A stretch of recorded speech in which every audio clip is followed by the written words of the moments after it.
Guys पहिला यो video हेरौँ अनि यसको फन्नी कमेन्ट पढ्ने है त।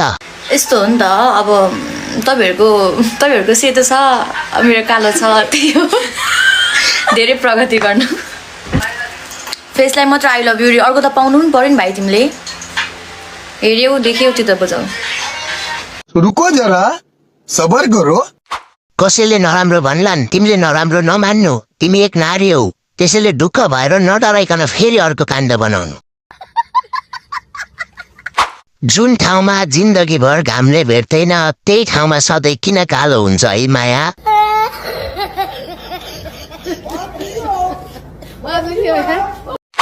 तिम्रो कालो होइन बहिनी कालो रहेछ। अब मलाई मेरै मन पर्छ त भन्यौ नानी मन नपरे पनि अर्को टास्न मिल्दैन। माफ गर्नु होला मैले त केही पनि सुनिन। अहिले चाहिँ टेलर मात्रै हेर्न पाइयो अर्कोचोटि चाहिँ पुरै फिल्म हेर्न पाइयोस्। यस्तै रमाइलो भिडियो हेर्न फन्नी कमेन्ट दिएर आइडीलाई फलो गर्नु।